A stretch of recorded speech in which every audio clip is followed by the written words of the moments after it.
itu bola api. Bola apinya merah. Bola apinya merah. Bes. Dan santet tingkat dasar ini santet satu pulau. Sebab aku menyertai engkau. Janganlah bimbang, sebab aku ini Allahmu. Aku akan meneguhkan, bahkan akan menolong engkau. Aku akan memegang engkau dengan tangan kananku yang membawa kemenangan. Edukasi rohani. Kekuatan mistik, kekuatan gaib, kekuatan rahasia. Setelah menguasai ilmu hitam, secara otomatis tahu rahasia kelemahannya. Semua ilmu santet itu dibagi ada 3 tingkatan. Ada berapa, saudara? Ada berapa? 3 tingkatan. Yang pertama adalah tingkat dasar. Nah, santet tingkat dasar itu adalah jenis santet unsur benda-benda, logam kayak jarum, paku, setelah itu silet, setelah itu kawat. Nah, yang kedua lagi unsur benda lainnya adalah apa? Boneka, pocong, rambut, serabut kelapa, termasuk serabut bambu. Dan semua santet ilmu tingkat dasar itu pertama mantra diucapkan pengen vitamin komplit. Benda ini masuk ke alam gaib dulu sehingga tidak dibatasi ruang dan waktu. Apa, saudara? Tidak dibatasi apa? Nah, setelah itu masuk dalam tubuh manusia, dikembalikan ke alam nyata. Santet tingkat dasar kalau dikirim itu pasti ada tanda bunyi. Tepat di atap rumah di hari wetonnya atau malam Jumat itu bola api. Bola apinya merah. Bola apinya merah. Bes. Dan santet tingkat dasar ini santet satu pulau. Kalau orangnya di luar pulau tidak bisa kena karena ada batas teritorial, izin mutasi pindah. Ada namanya batas apa, saudara? Teritorial. Nyebrang laut tidak bisa. Nah, keluar yang mendengar bunyinya itu yang dituju. Yang mendengar apa, saudara? Itu yang dia apa? Tuju. Kedua, nah, setelah ada bunyi keluar, tanaman pohon mati mendadak, kering dong. Itu cirinya kalau kena santet. Suatu kali saya dimintai tolong seorang ketua geng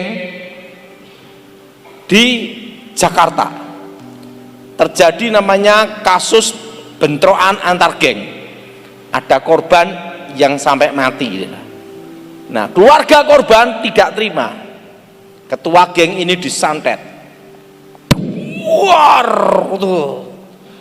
Ingat, langsung tanaman mati mendadak. Itu cirinya santet tingkat dasar. Jelas? Langsung tanaman apa, saudara? Mati apa? Mendadak. Kalau sering itu mercon.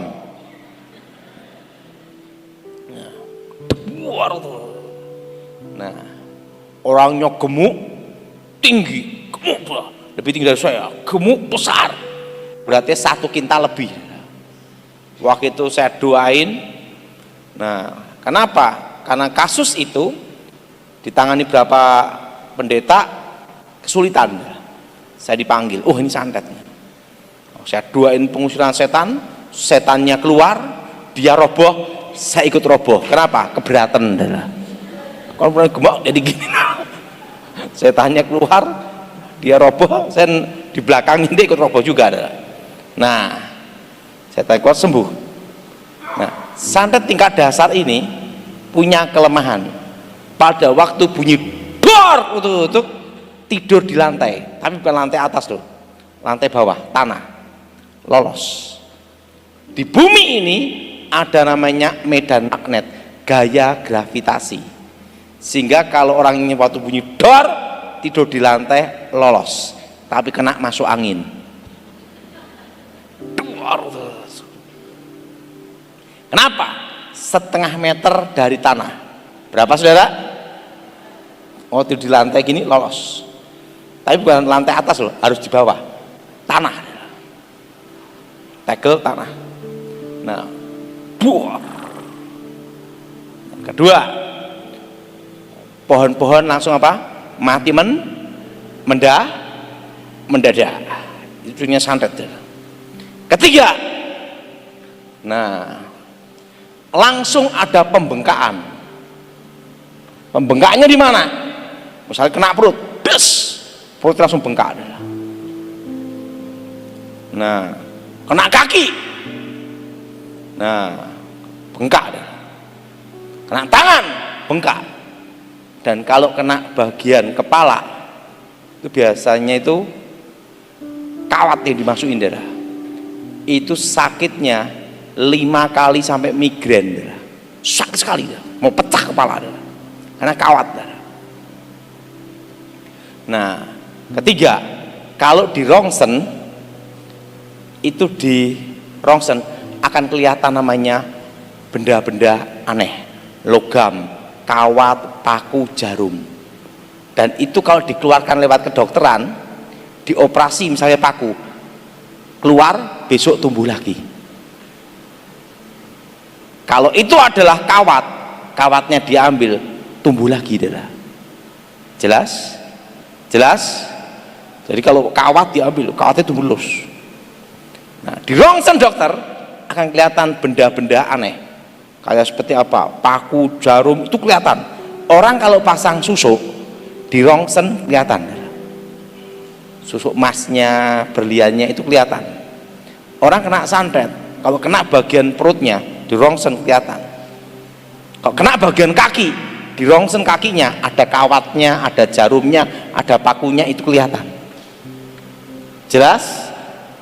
Jelas? Jelas? Dan santet tingkat dasar ini, kalau orangnya suka tertawa, tidak bisa kena.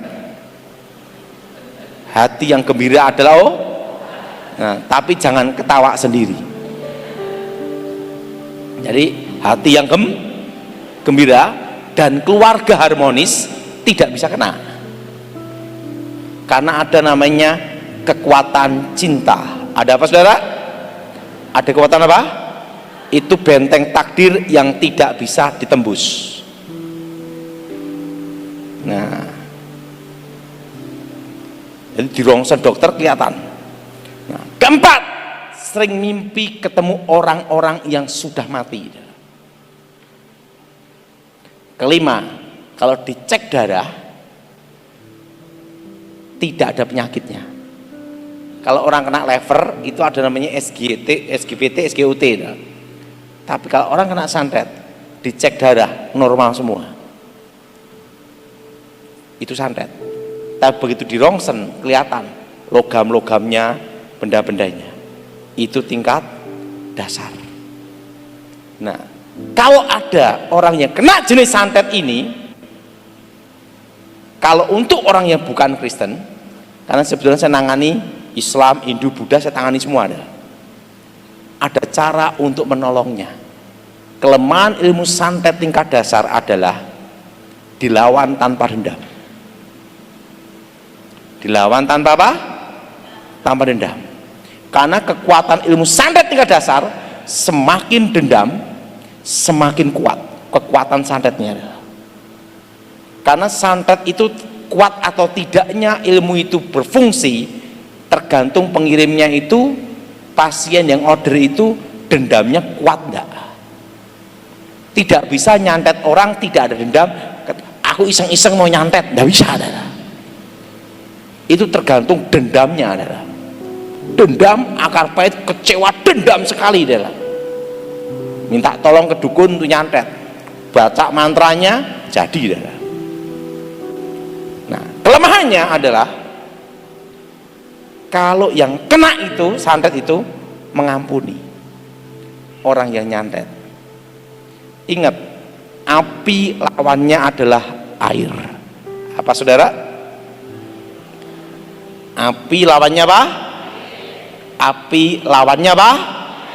Air. Batu yang keras kalahnya melawan apa? Air yang menitik. Betul? Jadi kalau saudara punya keluarga kena santet, dia kena, pasti dia tahu siapa yang nyantet, karena itu ada namanya itu hubungan batin antara dendamnya itu dari yang mengirim. Nah, semakin dendam, semakin kecewa, semakin agak pahit, cepat mati dah. Tapi kalau dia mengampuni, memaafkan, itu kekuatan santetnya dalam jangka maksimal 100 hari netral, luntur. Jelas? Jelas? Hadapi tanpa dendam. Ada iman, ada pengharapan, tapi yang terbesar adalah kasih. Amin. Amin. Jadi kalau saudara nangani orang yang bukan Kristen, yang belum dalam Tuhan, kuncinya satu, pengampunan. Ngomong sama sebelahnya, pengampunan. Jelas? Tapi kalau dia tambah dendam, dendam juga tambah kecewa, tambah parah. Karena kekuatan santet itu tergantung dendam kesumat seseorang. Hanya bisa dihadapi dengan apa? Kasih. Amin. Amin. Amin. Itu kalau dia bisa mengampuni, memaafkan. Nah, kalau keluar, biasanya benda yang masuk alam gaib kembali ke alam gaib lagi, kempes langsung. Kalau kawat itu keluar, balik ke alam gaib. Tapi kalau keluar fisik bisa, biasanya lewat buang air besar, mulut atau telinga. Kalau kulit, pori-pori, langsung keluar apa namanya itu, kawat-kawatnya adalah. Tapi harus ingat, dihadapi tanpa dendam. Kasih. Amin. Yang keempat, kalau kita orang Kristen yang percaya Tuhan Yesus di dalam Tuhan, itu tidak perlu 3 bulan, maksimal 40 hari. Pegang semua bagian pusernya sini. Kalau kena bagian perut, pegang bagian pusar, pusarnya sendiri.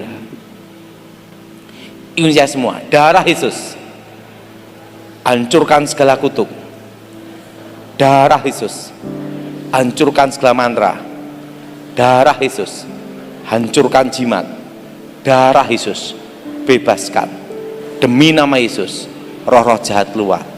Pegang bagian pusar kalau kena bagian perut. Kalau kena bagian dada, itu dada itu kalau dipoto, di rongsen, itu kelihatan paku-pakunya, jarumnya atau kawatnya. Itu yang dituju bagian jantung. Pegang bagian kiri sini. Ini semua, darah Yesus hancurkan segala kutuk, darah Yesus hancurkan segala mantra, darah Yesus hancurkan segala jimat, darah Yesus sucikan, demi nama Yesus roh-roh jahat keluar. Nah, kalau kena bagian kepala, titik pusat kekuatan adalah kelemahannya, itu di sini. Coba pegang bagian sini semua. Ikutin saya semua. Darah Yesus hancurkan kutuk, darah Yesus hancurkan mantra, darah Yesus sucikan, demi nama Yesus roh-roh jahat keluar. Itu kalau kena santet jenis itu kepalanya rasanya mau pecah, terutama tengah malam. Jelas? Jelas? Dan susah tidur, bisa berbulan-bulan itu darah. Kena bagian di sini, kepala. Kalau di rongsen kelihatan kawat, jarum atau paku di dalam otak loh darah. Sakitnya kayak apa? Betul? Nah, kalau kena bagian kaki, kelemahannya adalah di telapak sini darah. Doakan darah Y. Kalau kena bagian tangan, pegang semua bagian sini. doanya di sini. Jelas? Jelas? Nah, kalau keluar lewat pori-pori kulit biasanya. Tapi biasanya benda yang dari alam gaib kembali ke alam gaib. Jelas? Nah, ini jenis santet satu pulau. Ini kan mau pilkada, biasanya nanti banyak kirim-kiriman santet. Nah, pertama. Yang kedua, tingkat menengah. Nah, santet tingkat menengah itu santet satu negara. Apa saudara? Santet apa? Sekalipun di luar pulau tetap kena. Dan disebut santet tanpa jejak. Yang dikirim adalah roh intimidasi gila bunuh diri. Kalau dikirim, bunyinya di atap rumah seperti pasir yang menyebar, tapi di atap rumah. Dan yang kedua, ingat kedua, waktu dikirim hawa jahat ada di situ, hewan-hewan mati mendadak. Kalau tingkat dasar itu apa? Tanam. Nah, kalau tingkat menengah itu hewan. Misal ikan koi, satu kolam mati semua adalah. Burung ya stres mati. Karena apa? Pada waktu hawa jahat dikirim, itu tingkat stres binatang tambah meningkat. Saudara-saudara, sehingga mati mendadak semua. Cirinya santet tingkat menengah adalah hewan-hewan mati mendadak. Dan anjing tiap malam melolong. Bukannya saya mirip dia. Jelas? Jelas? Ketiga, yang ditakuti bermunculan. Misal dia takut kelabang, maka kelabang-kelabang akan muncul dalam rumahnya. Kalau dia takut cacing, cacing-cacingan keluar dalam rumahnya semua. Apa yang ditakuti datang, sampai dia ketakutan bunuh diri. Nah, dan roh itu berbisik di telinganya terus untuk dia terfokus ke alam roh sampai stres, ketakutan bunuh diri. Jelas? Jelas? Kalau dia takutnya darah, maka tembok-tembokan keluar darah. Nah, kalau dia takutnya kecoa, akan keluar kecoa-kecoa dalam rumahnya semua. Yang ditakuti bermunculan. Kalau dia takutnya burung hantu, tiap malam, dia takutnya burung gagak bunyi di rumahnya, jelas? Apa yang ditakutkan dan kalau dia takutnya itu di rumahnya ada pasir, maka di pintu-pintu rumahnya ada pasir, tiba-tiba langsung menggunung, dibersihkan, besok menggunung lagi. Itu tingkat menengah. Yang ditakutkan bermunculan. Jenis santet tingkat menengah ini ada kelemahannya. Kalau yang takut ular bermunculan. Ini saya semua lewat api. Apa saudara? Misalnya yang dikirim kelabangnya dibakar, itu lambang nyawa dari dukunnya. Kalau itu tembok-tembok darah, itu dilewatkan api darahnya, kenakan api, kena apa saudara? Api. Itu dukunnya kelabaan gini, itu lambang nyawanya. Kalau burung hantu, goreng, bakar itu, bakar ke apa? Ke api. Itu lambang dari nyawa dukunnya. Jelas? Kalau itu pasir, kumpulin pasirnya, masukkan ke dalam api. Nah, kalau itu adalah rambutnya masukkan dalam api. Artinya kenapa harus di api? Ikunya semua kembali ke asal. Apa saudara? Ingat, karena dipercaya sebelum saya bertobat, setan tercipta dari api. Maka neraka itu full api, bukan full AC. Nah, kembali ke asal namanya. Apa saudara? Kembali ke apa? Nah, suatu kali ada salah satu calon anggota DPR RI dari partai besar di Indonesia terkena ilmu santet tingkat menengah ini. Di mulutnya keluar rambut-rambut. Dan kalau dia mandi, di keteknya ini keluar batu-batu kerikil. Dan tiap malam ada burung gagak, kau, dan burung hantu, Karena dia orang Kristen, dipanggillah pendeta. Pendeta datang, setan keluar. Pendeta keluar, setan datang.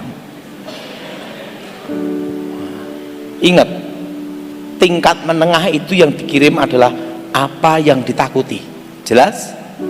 Jelas? Dan di telinga bisa berbisik-bisik. Pendeta luar negeri, dalam negeri diundang ekspor import, nggak bisa nanganin. Nah, dia tahu waktu itu saya masih ngawal presiden, langsung dia minta tolong saya. Ada sebagai pengawal presiden saya minta tolong. Saya datang sana, wah di tingkat menengah. Gimana caranya? Padahal gampang. Yang dikirim apa? Burung hantu, Pak. Tembak aja, dor, goreng. Saya lihat bapak ini kan kepalanya botak, dikirim rambut, darah. Bukan di sini tapi di sini, dah. Kumpulin, bakar. Burung gagak, dor, bakar, buang. Jangan disimpan, dah. Jelas? Bakar dan dia apa? Itu lambang nyawa dukunnya. Pak, ini ada batu-batu gimana? Setiap mandi itu keluar batu, dah. Kumpulin, bakar. Itu lambang nyawanya sebabnya. Dan ini kelemahan kuncinya. Ikutnya semua. Yang ada dianggap tidak ada. Ini kunci kelemahannya. Ini semua. Yang ada dianggap tidak ada. Dicuekin, dianggap tidak ada. Karena apa yang ditakutkan itu akan datang. Kalau kita berkata Tuhan beri kita adalah roh kepelawanan, bukan roh ketakutan. Amin. Kalau dia mimpi tiap hari ada bisikan-bisikan tentang kematian, jangan dirokan. Semakin dirokan tambah jadi. Jelas? Karena dipancing di alam roh. Jelas? Cuekin, anggap tidak ada. Ini kelemahan kuncinya. Tapi kalau diperhatikan terus, diladenin, roh itu bicara, kelabang ini semua dia tambah takut, semakin dia bingung, semakin jadi edan bunuh diri. Jelas? Tapi kalau dicuekin, anggap kayak tidak ada, tidak peduli apapun, hatinya gembira, sembuh, selesai. Pernah salah satu anak konglomerat, sekarang dia di konglomerat, pemilik bank, dia dikirimi ilmu santet, tingkat menengah. Dia dibisikin di pikirannya dan rohnya, kalau dia tidur pejam selamanya, berbulan-bulan tidak bisa tidur. Kenapa tidak bisa tidur? Karena dia ketakutan Kalau pejem selamanya pejem, ngerti nggak? Waktu itu kira-kira jam 2 malam dia datang dengan ketakutan dan kebingungan, saudara. Waktu itu dia ngomong sama saya, Pak, gimana cara ngalahkannya? Mudah, anggap tidak ada, jangan hiraukan, tidur aja udah, dan lawan dengan nama Yesus. Ikutnya semua. Kalau itu namanya doa pembentengan. Ini semua, darah Yesus sucikan tubuh jiwa rohku, darah Yesus bentengnya aku. Demi nama Yesus, roh-roh setan, roh jahat keluar. Nah, saya tanganin, seminggu sembuh, bisa tidur, dan sampai sekarang masih hidup. Saya dari konglomerat, pemilik bank, punya bank. Jadi saya beritahu saudara, kalau ada saudara atau keluarga yang kena tingkat menengah, kunci utamanya apa? Jangan dihiraukan. Apa saudara? Dan barang yang dikirim masukkan ke dalam api. Jelas? Termasuk kalau santet-santet ke paku jarum harus kena api itu, saudara. Kembali ke asal namanya. Jelas? Nah, ini santet satu. Nah, yang ketiga, santet tingkat tertinggi. Itu santet tingkat benua. Yang dikirim itu adalah pusaka, keris, tombak. Saya itu kayak jarum emas, tapi itu pusaka, ada mimis kumbang namanya. Nah, begitu mantra diucapkan, itu melesat, das, kayak petir, langsung. Kalau kena jantung, des, langsung berhenti. Pak, gimana nangani? Udah mati, gimana nanganinya, saudara? Tidak bisa. Sekali kena langsung mati, saudara. Maksimal berapa lama? 5 menit. Dan kalau kena kepala, des, tengkorak utuh, dalam jebol. Nah, santet tingkat tertinggi ini di Indonesia jarang ada yang punya. Nah, saya menguasai ilmu ini waktu usia 15 tahun. Dan saya cobakan ke Gilbert waktu usia 18 tahun. Saya kalah. Jadi ada satu manusia yang lolos di tingkat tinggi, pendeta gemuk. Gilbert.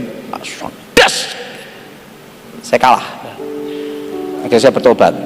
Itu namanya santet tingkat tertinggi. Nah, setelah saya bertobat, saya pernah menghadapi juga. Pada waktu saya ngawal presiden, waktu itu kan saya banyak dari tim pendahulu. Sebelum presiden tiba, saya ada di lokasi, survei lokasi, mendeteksi, menganalisa ada teroris atau serangan ilmu hitam atau macam-macam. Nah, setelah itu baru pas pampres tiba, gitu dah. Nanti sniper, penjinak bom baru datang, dah. Suatu kali di Cikias itu tahun 2011, tiba-tiba ada asap bermuncul, des, ada serangan kuasa gelap, santet. Nah, waktu itu ditanganin sama ahli-ahli supranatural, nggak bisa, tingkat tinggi sebabnya. Nah, makanya 2011 itu disebarkan isu pemaksulan presiden. Waktu itu gimana kalau yang nangani Daud? Karena Daud ini alirannya kan ada aliran mistik gabungan, namanya gabungan dari agama ini gitu lah. Nah, kalau Daud ini kan kepercayaan paling tua, animisme, dinamisme, sebelum agama ada gitu lah. Dan ke paling tua adalah aliran saya dulu. Gimana Daud pasti nanganin? Karena ahli supranatural kalah semua. Saya dipanggil ke Cikias. Saya datang. Waktu itu saya lihat, saya deteksi, izin ibu, Yang ngirim santet ini dari India.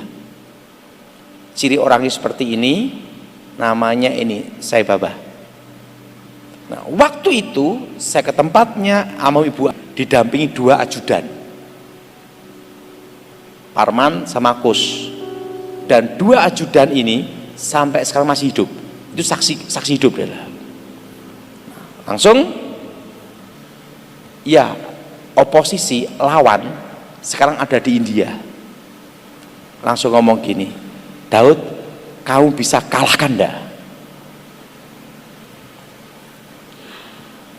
Kamu bisa lawan enggak? Saya ngomong sama Ibu Ani, Bu,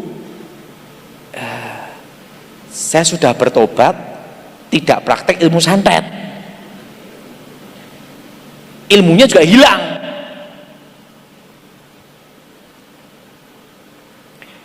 Langsung Edi Wibowo ngomong gini, Mas, orang kalau sudah belajar naik sepeda bertahun-tahun, setelah itu berhenti naik sepeda sampai 15 tahun, tiba-tiba naik sepeda lagi, bisa enggak? Bisa. Ingat Mas, Pak Daud itu, ingat ya, naluri insting jiwa kamu masih ada. Saya percaya Mas bisa. Karena apa? Tergantung sepeda ini sekarang itu dari setan atau sepeda dari Tuhan, itu aja kan. Nah sekarang Mas coba, Mas tahu tekniknya, tahu rahasianya, gunakan kekuatan Tuhan, bukan setan, gitu saudara. Karena Anda yang paling ahli di antara para dukun ini gitu ya. Pasti Anda tahu rahasianya. Ingat, Anda di sini adalah pengawal presiden, pengawal hidup presiden, tameng hidupnya presiden. Lah untuk apa kamu ke sini kalau hanya ngeliat doang? Gitu dah. Tugas kamu adalah menjaga, melindungi presiden, tameng hidupnya presiden, dan siap mati untuk presiden. Lakukan tugas, selesaikan target. Jenderal, aku belum pernah nyoba. Ngomong apa? Karena itu perlu dicoba, gitu lah. Kamu tahu tekniknya, insting kamu, naluri kamu. Saya ngomong sama Jenderal, memang ada satu teknik rahasia mengumpulkan kekuatan lawan, membunuh lawan dengan kekuatan lawan. Maksudnya, semakin lawan gunakan kekuatannya terhebat, semakin dia cepat mati, kekuatannya menyerang dia. Ada teknik itu, Jenderal. Baik, lakukan. Setelah itu saya ngomong sama beliau, izin Ibu, kalau saya menjalankan tugas ini, kalau sampai saya gugur, kan dalam pertarungan itu tidak bisa dua-duanya hidup, salah satu pasti mati.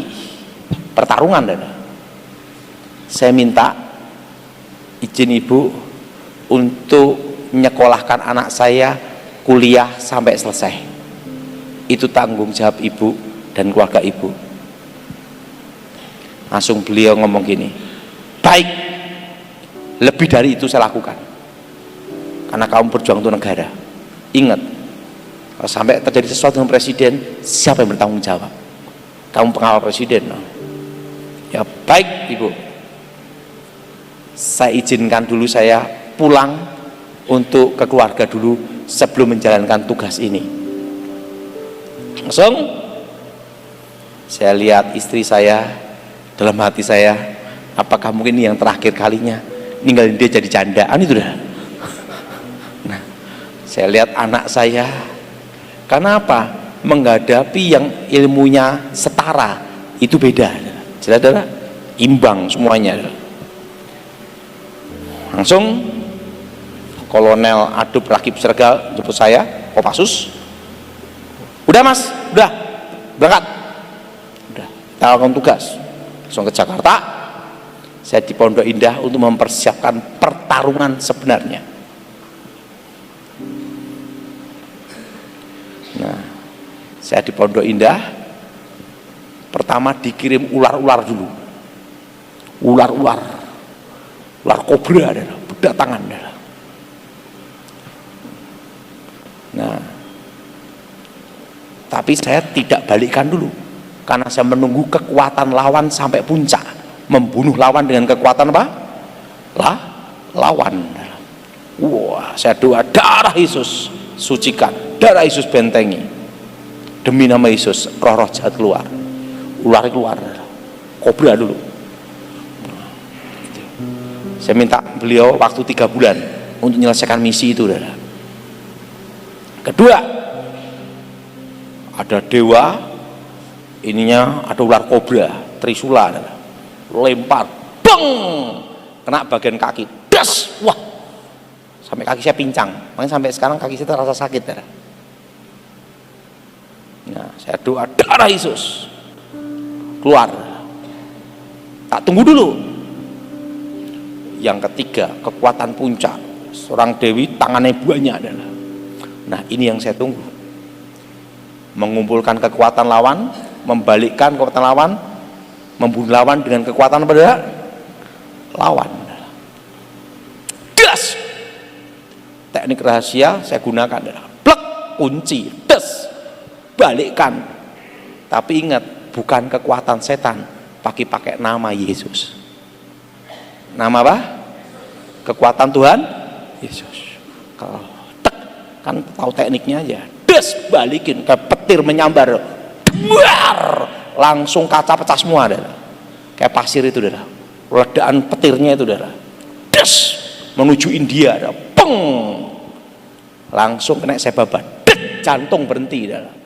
Kalau lawan matian saya tahu, des, langsung saya ngomong sama Edi Wibowo, sama Ibu Ani, izin ya, Jenderal, target udah selesai jam sekian. Oh, baik, atasnya intelijen akan cek di India, dicek semua udara, tepat jam sekian mati serangan jantung, des, saya bawa mati,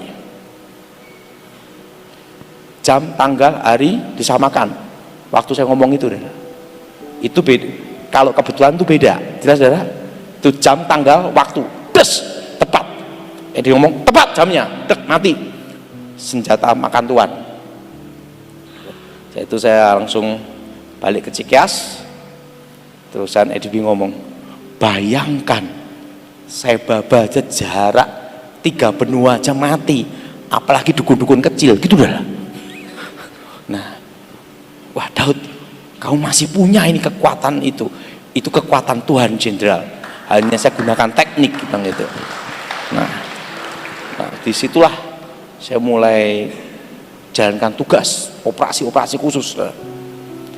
Saat 2013, sebelum beliau mau pensiun, Edi Wibowo, Daud, aku lihat kemampuan kamu ini sangat membahayakan juga untuk negara. Bisa-bisa banyak orang mati tanpa jejak.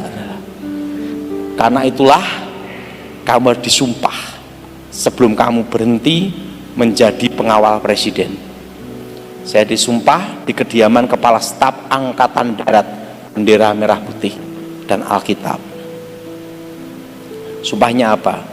Bahwa saya tidak boleh melatih, mempraktekkan, mengajar, dan memberitahu rahasia teknik itu sampai mati.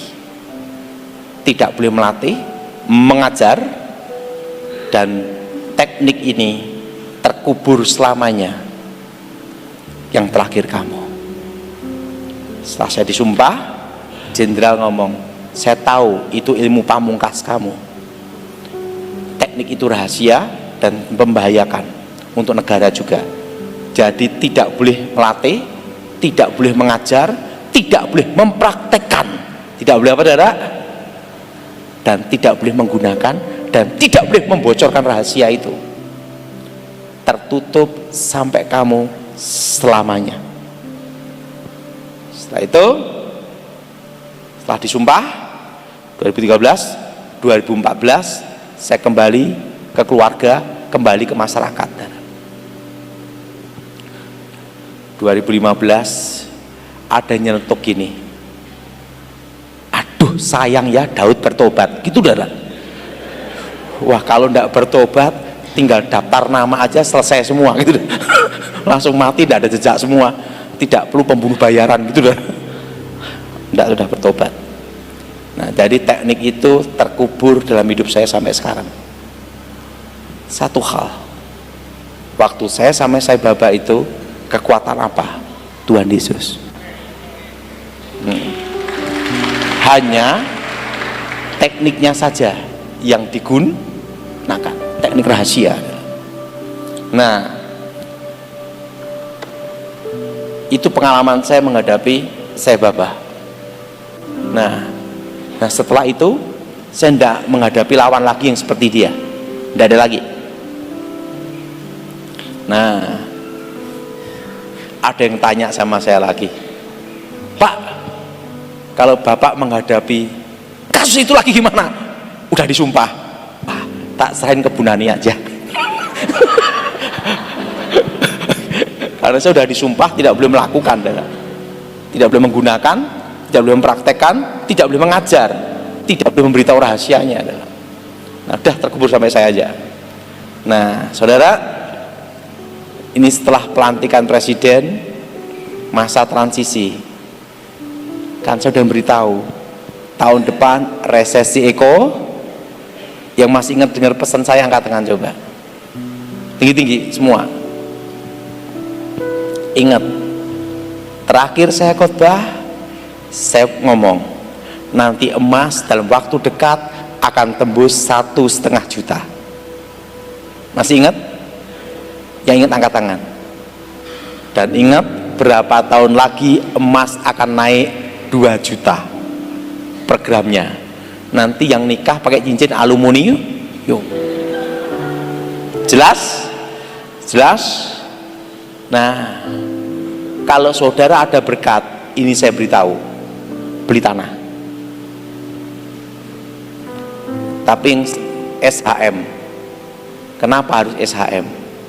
Karena nanti di tahun 2035 ke atas akan ada pembatasan hak kepemilikan tanah dan SHM.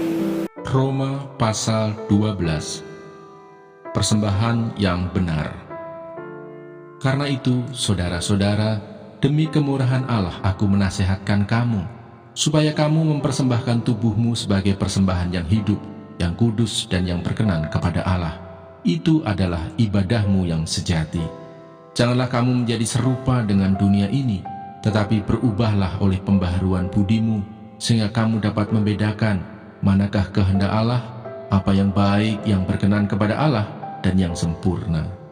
Berdasarkan kasih karunia yang dianugerahkan kepadaku, aku berkata kepada setiap orang di antara kamu, janganlah kamu memikirkan hal-hal yang lebih tinggi daripada yang patut kamu pikirkan, tetapi hendaklah kamu berpikir begitu rupa, sehingga kamu menguasai diri menurut ukuran iman yang dikaruniakan Allah kepada kamu masing-masing.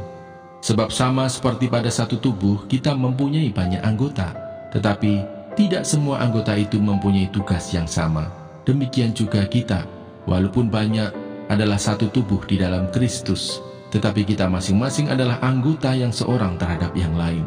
Demikianlah kita mempunyai karunia yang berlain-lainan menurut kasih karunia yang dianugerahkan kepada kita. Jika karunia itu adalah untuk pernubuat, baiklah kita melakukannya sesuai dengan iman kita. Jika karunia untuk melayani, baiklah kita melayani. Jika karunia untuk mengajar, baiklah kita mengajar. Jika karunia untuk menasihati, baiklah kita menasihati. Siapa yang membagi-bagikan sesuatu, hendaklah ia melakukannya dengan hati yang ikhlas. Siapa yang memberi pimpinan, hendaklah ia melakukannya dengan rajin. Siapa yang menunjukkan kemurahan, hendaklah ia melakukannya dengan sukacita. Nasihat untuk hidup dalam kasih. Hendaklah kasih itu jangan pura-pura.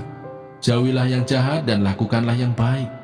Hendaklah kamu saling mengasihi sebagai saudara dan saling mendahului dalam memberi hormat. Janganlah hendaknya kerajinanmu kendor, biarlah rohmu menyala-nyala dan layanilah Tuhan. Bersukacitalah dalam pengharapan, sabarlah dalam kesesakan, dan bertekunlah dalam doa. Bantulah dalam kekurangan orang-orang kudus dan usahakanlah dirimu untuk selalu memberikan tumpangan.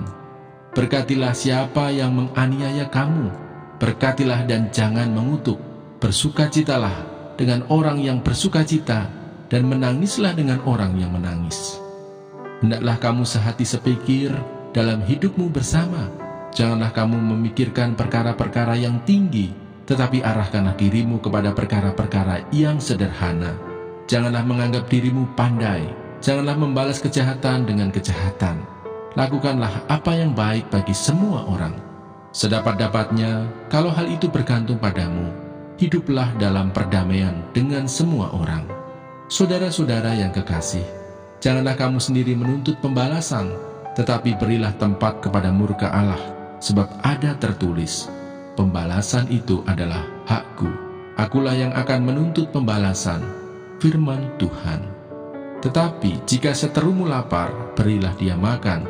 Jika ia haus, berilah dia minum. Dengan berbuat demikian, kamu menumpukkan bara api di atas kepalanya. Janganlah kamu kalah terhadap kejahatan, tetapi kalahkanlah kejahatan dengan kebaikan. Roma pasal 13. Kepatuhan kepada pemerintah. Tiap-tiap orang harus takluk kepada pemerintah yang di atasnya, sebab tidak ada pemerintah yang tidak berasal dari Allah, dan pemerintah-pemerintah yang ada ditetapkan oleh Allah. Sebab itu barang siapa melawan pemerintah, ia melawan ketetapan Allah, dan siapa yang melakukannya akan mendatangkan hukuman atas dirinya. Sebab jika seorang berbuat baik, ia tidak usah takut kepada pemerintah, hanya jika ia berbuat jahat. Maukah kamu hidup tanpa takut terhadap pemerintah? Perbuatlah apa yang baik, dan kamu akan beroleh pujian daripadanya. Karena pemerintah adalah hamba Allah untuk kebaikanmu. Tetapi jika engkau berbuat jahat, takutlah akan dia, karena tidak percuma pemerintah menyandang pedang. Pemerintah adalah hamba Allah untuk membalaskan murka Allah atas mereka yang berbuat jahat. Sebab itu, perlu kita menaklukkan diri, bukan saja oleh karena kemurkaan Allah, tetapi juga oleh karena suara hati kita. Itulah juga sebabnya maka kamu membayar pajak, karena mereka yang mengurus hal itu adalah pelayan-pelayan Allah. Bayarlah kepada semua orang apa yang harus kamu bayar, pajak kepada orang yang berhak menerima pajak, cukai kepada orang yang berhak menerima cukai, rasa takut kepada orang yang berhak menerima rasa takut, dan hormat kepada orang yang berhak menerima hormat. Kasih adalah kegenapan hukum Taurat. Janganlah kamu berhutang apa-apa kepada siapapun juga, tetapi hendaklah kamu saling mengasihi. Sebab barang siapa mengasihi sesamanya manusia, ia sudah memenuhi hukum Taurat. Karena firman, jangan berzinah, jangan membunuh, jangan mencuri, jangan mengingini, dan firman lain manapun juga sudah tersimpul dalam firman ini, yaitu, kasihilah sesamamu manusia seperti dirimu sendiri. Kasih tidak berbuat jahat terhadap sesama manusia, karena itu kasih adalah kegenapan hukum Taurat.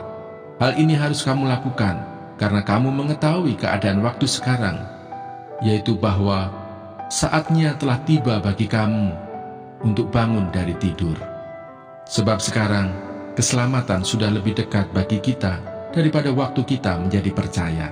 Hari sudah jauh malam, telah hampir siang. Sebab itu marilah kita menanggalkan perbuatan-perbuatan kegelapan dan mengenakan perlengkapan senjata terang. Marilah kita hidup dengan sopan seperti pada siang hari. Jangan dalam pesta pora dan kemabukan, jangan dalam percabulan dan hawa nafsu, jangan dalam perselisihan dan iri hati. Tetapi kenakanlah Tuhan Yesus Kristus sebagai perlengkapan senjata terang, dan janganlah merawat tubuhmu untuk memuaskan keinginannya.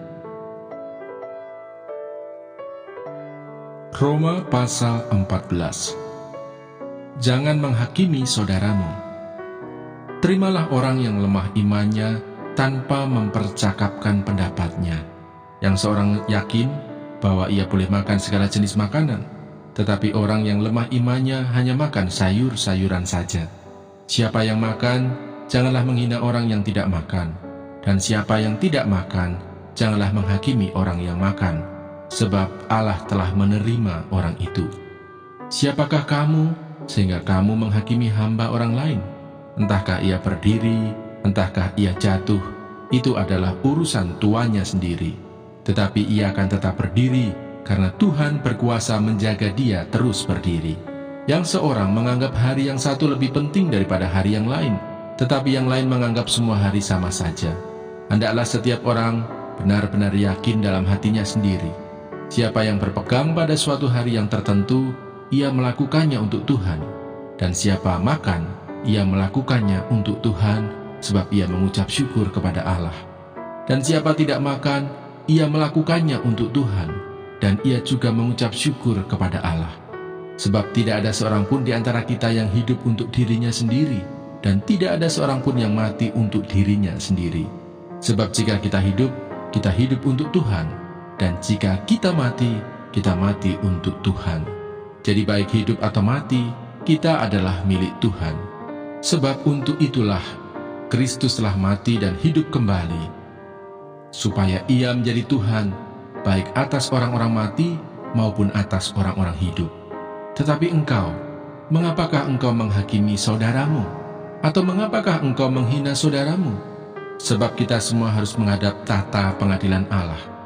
Karena ada tertulis, demi aku hidup, demikianlah firman Tuhan, semua orang akan bertekuk lutut di hadapanku, dan semua orang akan memuliakan Allah. Demikianlah setiap orang di antara kita akan memberi pertanggungan jawab tentang dirinya sendiri kepada Allah. Jangan memberi batu sandungan. Karena itu janganlah kita saling menghakimi lagi, tetapi lebih baik kamu menganut pandangan ini. Jangan kita membuat saudara kita jatuh atau tersandung. Aku tahu dan yakin dalam Tuhan Yesus bahwa tidak ada sesuatu yang najis dari dirinya sendiri. Hanya bagi orang yang beranggapan bahwa sesuatu adalah najis, bagi orang itulah sesuatu itu najis. Sebab jika engkau menyakiti hati saudaramu oleh karena sesuatu yang engkau makan, maka engkau tidak hidup lagi menurut tuntutan kasih. Janganlah engkau membinasakan saudaramu oleh karena makananmu, karena Kristus telah mati untuk dia. Apa yang baik yang kamu miliki, janganlah kamu biarkan difitnah. Sebab kerajaan Allah bukanlah soal makanan dan minuman, tetapi soal kebenaran, damai sejahtera, dan sukacita oleh Roh Kudus. Karena barang siapa melayani Kristus dengan cara ini, ia berkenan pada Allah dan dihormati oleh manusia. Sebab itu marilah kita mengejar apa yang mendatangkan damai sejahtera dan yang berguna untuk saling membangun. Janganlah engkau merusakkan pekerjaan Allah oleh karena makanan. Segala sesuatu adalah suci, tetapi celakalah orang jika oleh makanannya orang lain tersandung. Baiklah engkau jangan makan daging atau minum anggur atau sesuatu yang menjadi batu sandungan untuk saudaramu. Berpeganglah pada keyakinan yang engkau miliki itu bagi dirimu sendiri di hadapan Allah. Berbahagialah dia yang tidak menghukum dirinya sendiri dalam apa yang dianggapnya baik untuk dilakukan. Tetapi barang siapa yang bimbang kalau ia makan, ia telah dihukum, karena ia tidak melakukannya berdasarkan iman. Dan segala sesuatu yang tidak berdasarkan iman adalah dosa. Sebab aku menyertai engkau. Janganlah bimbang, sebab aku ini Allahmu. Aku akan meneguhkan, bahkan akan menolong engkau. Aku akan memegang engkau dengan tangan kananku yang membawa kemenangan. Edukasi rohani.